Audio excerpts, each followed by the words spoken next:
Hello, everyone, and this is the return to making the videos about Gotham 1919 to 1939. I know it's been a while since I uploaded a video like this. I know my last video was the best ending for the Quarry because I thought it'd just be, a nice little change of pace than the usual videos I made. But now I'm back to making one of these videos. Well, I mean, of course, in between there will be different videos, but these are like mainly the videos I'm going to make. And so today's video, as you can see, we're going to be talking a little bit about Nightfall. Not going too in depth into it, but just kind of giving like, just kind of like a brief like kind of summary of like, what what happened. So, um, Bane, who's this guy right here? He was um Well, first of all, his father was Edmund Dorrance, who you might know as King Snake from the book.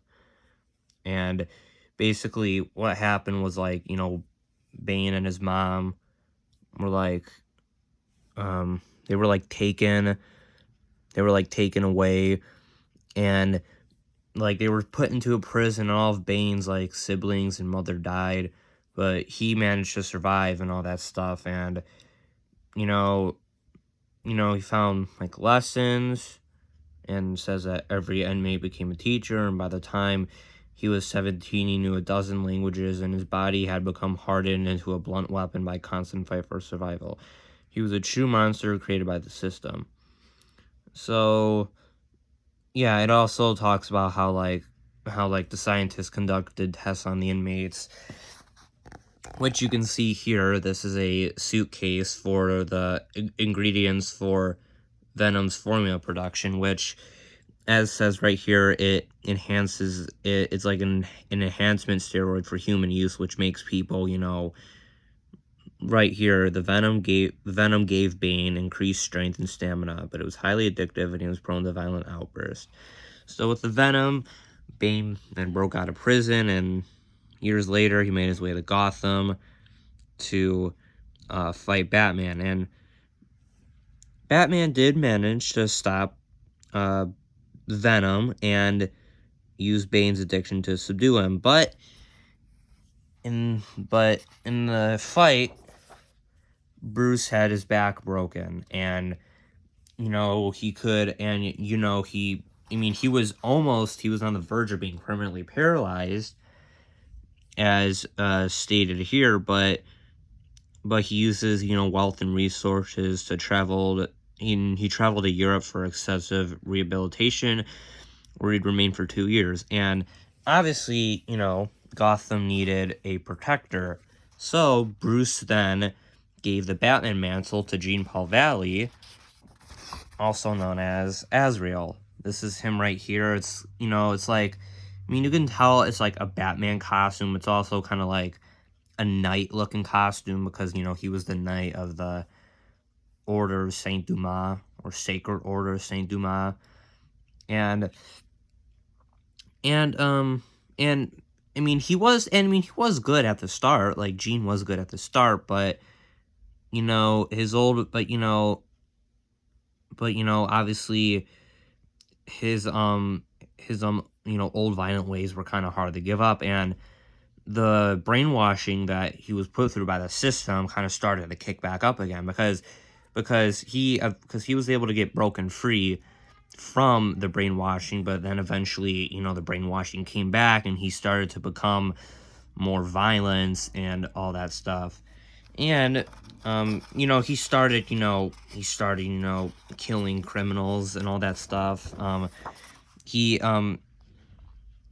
he even killed, Two-Face, who is Harvey Dent. He killed Two-Face, and that was his death mask. And then, I'm not sure if I can find it.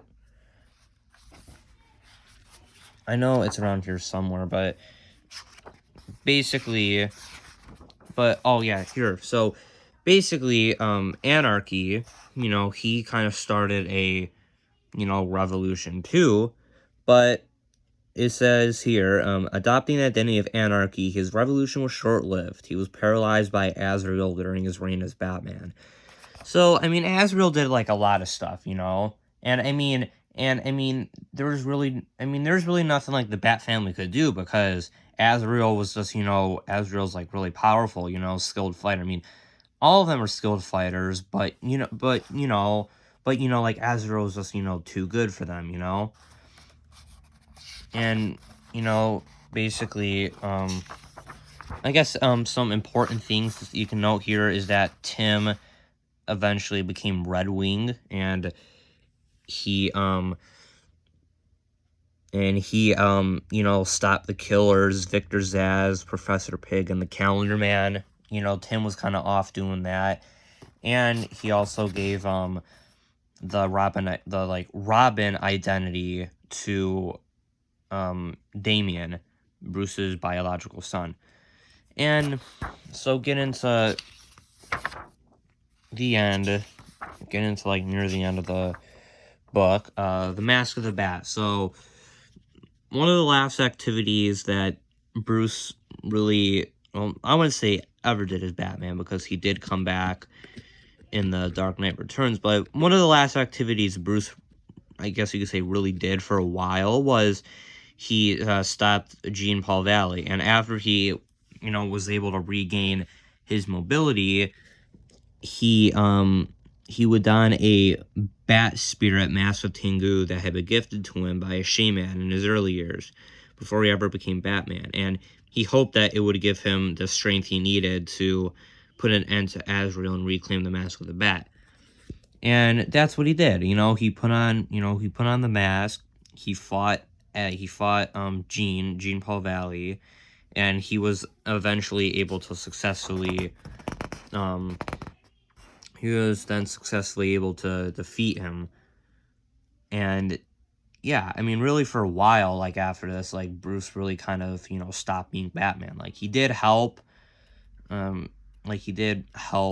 during World War II and all that stuff, with, like, like, funding and all that stuff. But really, it wasn't until, it wasn't until 1955 where he put on the suit again, and he went and he fought, like, the mutant gang. Like, here's the mutant gangs, and then you can see that, like, each of them kind of, went off into another game. Like, this guy went to the Joker gang, this guy went to the Sons of Batman gang, and then this guy went to the Brunos gang. So yeah, I mean, so really, like, stopping Azrael was, like, the last really thing he did as Batman for a while. And then in 1955, he returned, and, to stop the mutant gang. And obviously, he had, a Robin, Carrie Kelly. She, was his, well, she was, his Robin. She went on and helped him. But yeah, so yeah, that's basically, like, it's basically kind of what Nightfall was and all that stuff. Not, like, really in depth, but it was just kind of like, kind of like a basic summary of, like, what happened, and what was the, what happened, in between it, and what happened at the end. So yeah, I hope you guys enjoyed this video, and I'll see you in the next one. Bye.